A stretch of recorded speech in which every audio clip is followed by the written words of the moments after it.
don't know about you, but sometimes I wait for karma to hit. Someone has wronged me, and I tell myself their day is coming. What we fail to realize, though, is that holding on to that, when is karma going to hit? It could be robbing us. It could be robbing us of our focus, our energy, our creativity, and our overall happiness.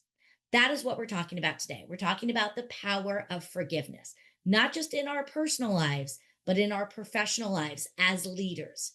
Forgiveness is not about others, it's about ourselves. And when we learn the true power and selflessness that forgiveness brings, that's how we're going to be unstoppable. I'm Clara Capano, and this is Clarity in Action. Welcome to Clarity in Action. This is the show where we have real conversations that are going to challenge your perspectives and drive real action. So if you are tired of holding back and you're ready to make bold moves, this is the show for you. Join us as we are going to take you from confusion into clarity. Well, welcome everyone. We are back for another fantastic episode of Clarity in Action. I'm your host, Clara Capano, and today we are going to be going deep. You know, life happens. People misstep, we misstep, and sometimes we have to juggle with this thing called forgiveness and how to start to unpack why forgiveness is so important, not just on the personal side, but also on the business side. And to help me with this, I have forgiveness expert Nicole Harvick here with me. So Nicole, welcome to the show. Thank you so much. I'm so happy to be here, and I love it because I'm so passionate about forgiveness. Well, you know, it's something that we need to do because I think, you know, we have so many misconceptions about forgiveness.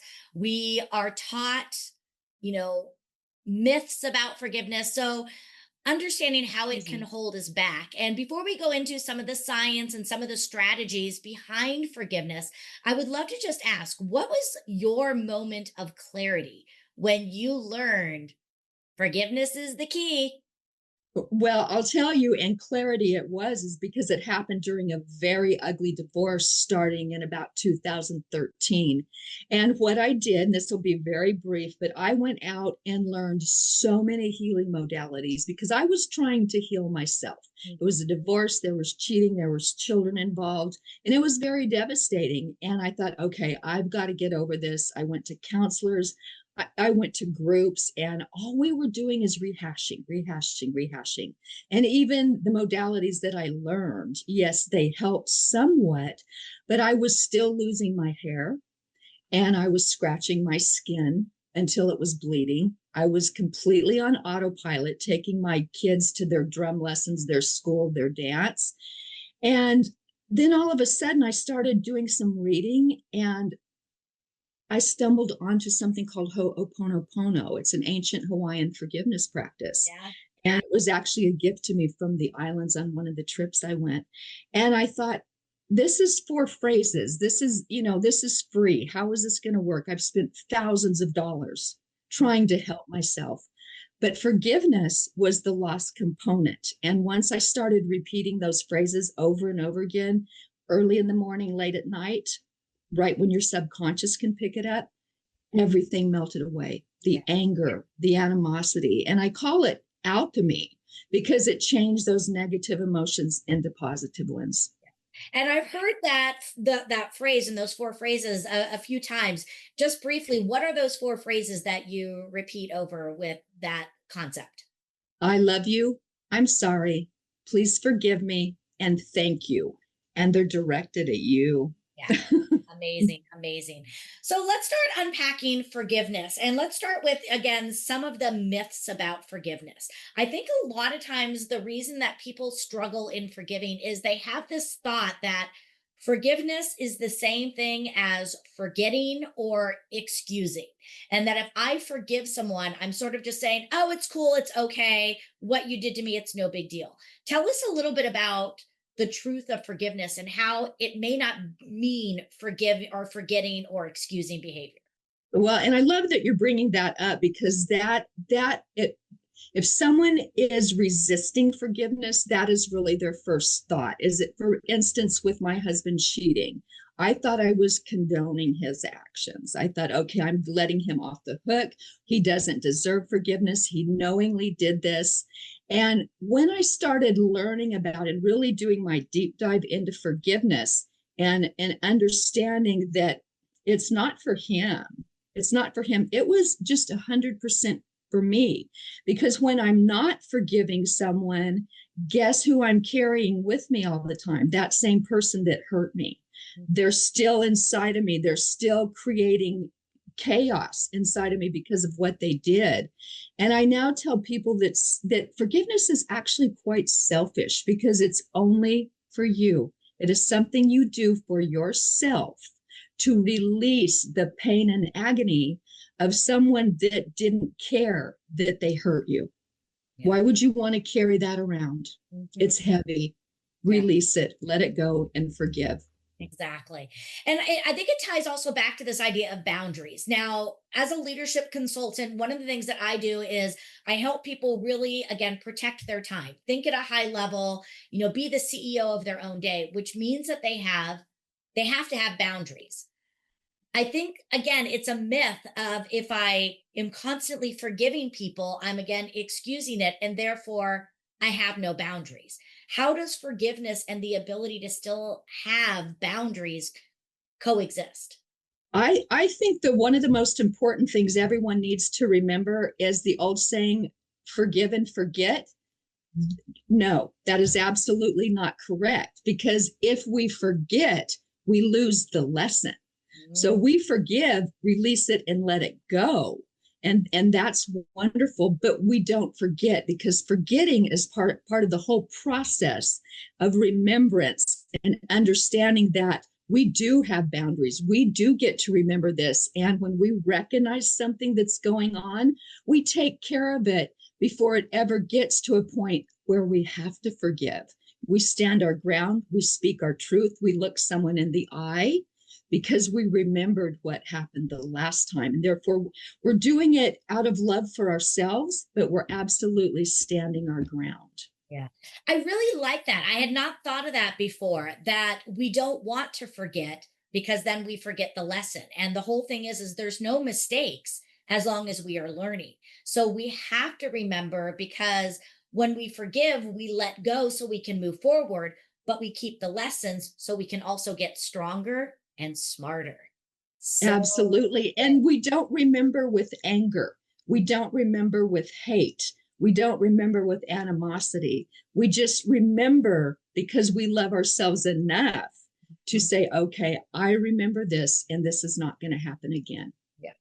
So I want to ask a question. And, I think so many times when somebody wrongs us, we can sit there and say, oh, I release it, I forgive. But there's that little part inside of us that is like, karma's going to come back and get him. And we wait and we wait and we're like, it's coming.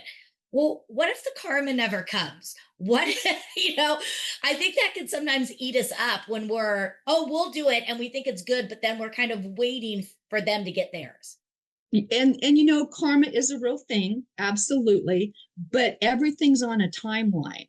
And for me, I didn't want to wait on that timeline for it to happen to my ex. Mm-hmm. And so what you have to do is, you can talk about it all you want, but when you've got that trauma in there and you have to get rid of it because it's disrupting your life and affecting your health, you've got to physically get it out of your body.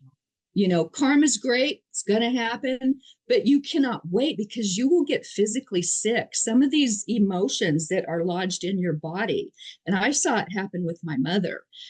She kept, I'll just, a very quick springboard story is, she got breast cancer, and she and my dad had the same issue. He had cheated on her. They got a divorce. And for 25, 30 years, all she talked about is, I've forgiven him, I've forgiven him, I've forgiven him. And I thought, that's great, that good for you. And I'm going to say, on her deathbed, probably about 3 days before she passed away, she looked at me and she says, he slept with all my friends. Well, guess what? That's not forgiveness. You can voice the word forgiveness, but forgiveness is internal. And so she got disease from it, and it was breast cancer, and it took her life. But can you imagine 3 days before you die, that is what's on your mind as he slept with all my friends. So there was no forgiveness there. Yeah, for sure. So let's bring this concept of forgiveness into leadership, into the office space. As a leader, there's going to be people that disappoint you. There's going to be people that make mistakes, that cut you off, whether it's intentionally or unintentionally. And I think for a leader, it could be easy to have that spite and to hold on to things. And I think that that is really going to be a detriment to someone becoming a great leader. So I would love to have your thoughts on, how can you as a leader, because again, it's not forgetting, you're holding on to these things. So how can a leader really bring it in and deal with this? How can they grow by having forgiveness? How can they model it to their people and use it as a superpower? Well, and that I love that you say superpower, because that's what forgiveness is. And if you can convey to somebody that when you do practice forgiveness, one of the most miraculous things that happens is you've released so much negativity and so many dense, thick emotions all of a sudden. And I never knew this could happen because I started realizing that I didn't love myself. And when you incorporate love into yourself, you see the world differently. You treat people differently. Love is not a weakness. Love is the most strength you can convey to somebody. And when you're in a situation of being a leader, when you love yourself enough to look around the office, see what's going on, but instead of reprimanding or using harsh language, you can convey it with ease, grace, and clarity. I think that's one of the most important things, because you've come to a point in your life where you've accepted forgiveness, but that has led you to loving yourself enough. You don't want more turmoil, you want less. Instead of scolding, yelling, screaming, whatever it is, because I had some of those bosses, you do it with kindness and clarity. And believe me, when you use that kind of, not just the mentality, but that little trick of kindness to someone, it diffuses so many things. They're like, they don't know what to say. Definitely. And then they're quiet, and then Yeah. they think about it. Yeah. So can you think of a time in your life when in the business world where maybe you hadn't learned these lessons, and rewinding time, how you would approach them differently now? Well, I'll tell you what, being in real estate and lending in like the late 80s through the 90s, even through 2000, there was an ego attached to me. And I really was in a man's world back then. It doesn't seem that long ago, but it was very much a man's world. So everyone was condescending, was rude. Oh, what do you know? That kind of attitude. And I became ruthless like them. I thought, okay, if you're going to give it to me, you are going to get it back. And what did that do? That creates turmoil in me. That creates anger in me. And how I would do it now is like I'm talking about it. You step above it. Your vibration raises when you love yourself. And a lot of times the ego comes off. And when you can deal with something without that ego like chirping in your ear, well, you got to get them because they got you, or get them first so they don't get you later. When you can do it with calmness, and I love the word clarity that you use, it has a whole different meaning, because it never gets out of control to begin with. So true. Wow, powerful. As a high performer, I love to start my day with two critical things. One, time with my dog, and two, coffee. And not just good coffee, but great coffee. I am proud to have Fetch Coffee Roasters as a sponsor for Clarity in Action, not only because they have great coffee with fun names such as Muddy Paws and Squirrel, but also for every bag of coffee that they sell, they donate $1 to helping dogs in need. I mean, how much better could it get than that? In fact, they've raised over $25,000 in their local communities. So go over to fetchroasters.com and grab your coffee and share some love with some dogs in your community too. So, you brought up a few things. You brought up, the story of your mom with her cancer. You brought up for you losing hair, things like that. What are not just physically, but also the mental and maybe even the business costs to what happens when we don't forgive? Well, I'll tell you what would happen to me back then is I couldn't concentrate. I would be so angry at someone that all I could think about is getting revenge. Well, if you're only thinking about hurting them back, you don't really have the capacity to sit there in your peaceful place, because there is none, because the ego's just like, go get them, they deserve this, how dare they speak to you like that, because that was my mentality. But as I look back, that just created more tension, anger, and animosity. That didn't solve anything. And sometimes, even with, if someone does have an ego and you don't, you simply have to walk away, because it's not worth your peace of mind, it's not worth your health. Mhm. And and eventually that karma will come around. But really, you get to a point, and that's me, is like, sometimes I just won't engage. Yeah. And that, your silence is very powerful. Your Actually, your silence speaks volumes about you. And it can be very frustrating to someone, but as they walk away, I've had people tell me, it's like, well, because you wouldn't answer, I had to think about it. Yeah. So Mhm. so sometimes that silence is louder than words. Yeah. For me, one of the things I really try to do, and I would love to get your take on this, is I try to focus on kind of that frame of reference. I like to think most people are kind. Most people do not intentionally want to hurt us. There are some, but I think most people don't. And so I try to always bring it in and be like, okay, what has been my past experience with this? I know this person likes me. I know this person has the overall, good of the company at them. So they probably didn't do this intentionally. It's kind of like when I'm driving. If someone cuts me off, 9 out of 10 times, they didn't do it intentionally, because you know what? I've cut people off. I didn't see them. It's not like I was like, "Oh, I'm going to be a jerk today," and cut them off. So I think when we can also try to look at the frame of reference and first have some understanding, some empathy, some emotional intelligence to be like, "Okay, what's the reality going on here?" Because if they didn't intentionally do it, I should forgive them, because I've made mistakes too unintentionally. And so I think, again, that has helped me a lot in the workplace, especially to, again, allow me to calm down, because you're right. When you hold on to that, it robs your focus, it robs your creativity, and you can't show up and be your best, and therefore you can't do your best work. Absolutely. And there's a big difference between reacting and responding. Mm. And when you stand in in your knowledge, wisdom, and power and clarity, you can respond to them. You don't have to fly off the handle.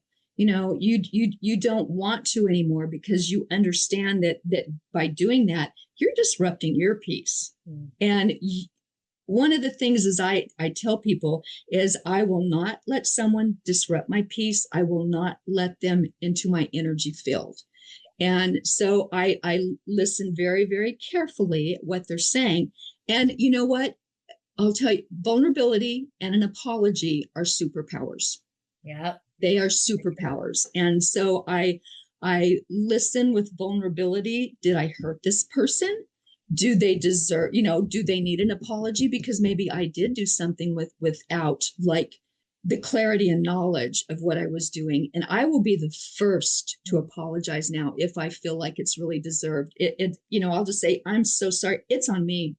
It's on me. And you know what? An apology diffuses everything, because they're ready, to put the boxing gloves on, Right. but you apologize, and it's like they don't know what to do. Right. So there can be all of a sudden, just it's an apology is like the referee that separates you. Exactly. I'll say though, it has to be a genuine and sincere. Yes, So, absolutely. we have to bring that in. So I would love to ask you, do you think it is harder for us to forgive others or to forgive ourselves? It's much harder to forgive ourselves. And especially as women, we are so hard on ourselves. We judge every move, we judge every word, we judge everything with our children, we judge how we speak to others. And that's one of the things I had to learn is be easier on yourself, because I came to realize that so many of the things that I judged and was mad at myself for, I did the best I could at the time with the knowledge I had. And even if it didn't work out, it wasn't like a nefarious type incident. It really was with good intention, because that's all I knew.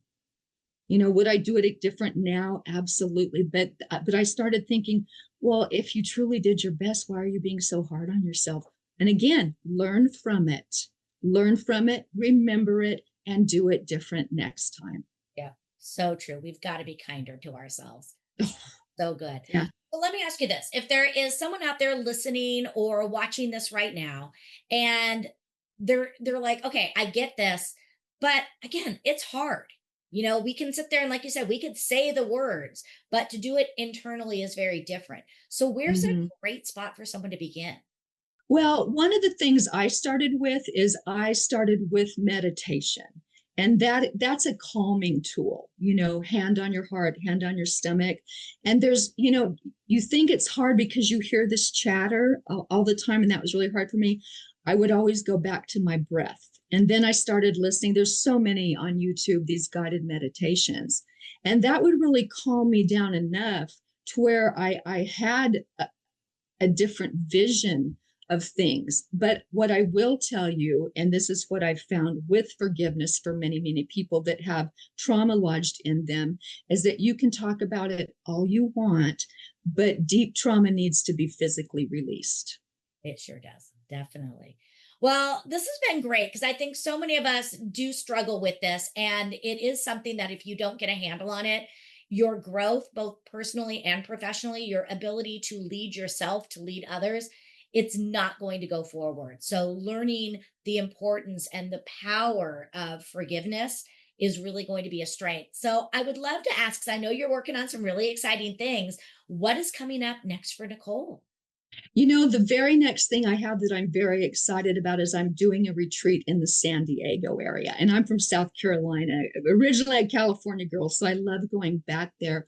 But what I like to do is I really like to empower women, because I know, there's women's living this and that, but sometimes we need just that little boost. And this is about finding your higher self, where all answers are. Really looking inside of you to maybe see what might be missing and how we can fill that up with positivity. And for me, I really resonate with that, because that's what I had to do with self. So I've got that. I'm doing a book about all of the healing that I do, because Clara, I have been given some very special gifts. I've been given the gift of light weaving, light language, and something called harnessing the storm, which I am told that Jesus knew how to do that when he walked the earth as a sage. So I'm really excited about everything that's coming to me. And honestly, if I hadn't practiced forgiveness and self-love, I don't think I would be blessed with these gifts. Yeah, for sure. Well, Nicole, thank you so much. I know that people are listening to this and they're going to start looking inward. And I know from my own personal experience, when I learned how to forgive myself, it made it so much easier to forgive others. And it has just opened me up to so many more possibilities and just truly happiness and internal peace. And I know for a fact that has boiled over into my professional life. And that's one of the things that makes me stronger as a speaker, as a host, as a coach, and everything that I do. So, the final question I have for you is, sitting where you sit today, learning everything you've learned up to this point, how do you now define success for yourself? As I look at it now, success is truly finding inner peace, self-love, clarity, and love for others. I don't get me wrong, I love money. We have a very good relationship. But if you just have money and have nothing else inside of you, you are an empty vessel. And I much prefer going inside of myself, finding all the answers, but also having a very calm place that I can go into. Yeah, for sure. Well, Nicole, thank you so much for being here. I appreciate your time, and I just wish you all the success as you go out there onto your new projects. Thank you so much. It's been a pleasure. I love conversations like this because I think it takes such a simple concept like forgiveness and it really pulls back the layers so that we can look at it in a whole different aspect. And some of the things that I love Nicole said as she went through that is that, again, holding on to this anger, it really robs us. It takes us and it holds that anger and it keeps us from moving forward. Love the idea that this concept of forgive and forget is a bunch of BS. Forgiveness is not about forgetting because we want to remember. We want to remember those lessons because when we are hurt, it's how are we going to leverage this? So, again, in my personal life, I've had some things where people have done me wrong and I've learned how to approach relationships, how to approach friendships, family in different ways. On the professional side, I've learned how to communicate better. I've learned how to really bring things in and again get the wisdom. And that's one of the things that I love that we talked about is this idea of frame of reference before you react, because there's a difference between reacting and responding. And I think too many of us are reacting and not responding because responding takes time. It takes thoughtfulness. It takes wisdom. Again, bringing it in. What really happened here? How did this go wrong? What part did I play in this? And just really getting that whole frame of reference so that you can address it in the right way and be able to make peace with it, not for them, all for you. And then she talked about this idea that um, vulnerability and apology, that can be your superpower. And that's a big part is apologizing to yourself, forgiving yourself. These are all things that make you stronger. So whether you're looking at doing this for yourself or whether you're looking at doing this for your team, forgiveness needs to be done. It is the only way that we can go forward. And when you bring this into your life, into your work, it's about community. Your community, your team, your culture, your environment is going to be so much stronger when you're coming from a place of love, openness, and forgiveness rather than anger. So thank you so much. Please share this because there are people out there that are holding on to things, and this could be just the message that they need to move forward. So thanks for following. I'm Clara Capano, and we'll see you next time for another episode of Clarity in Action.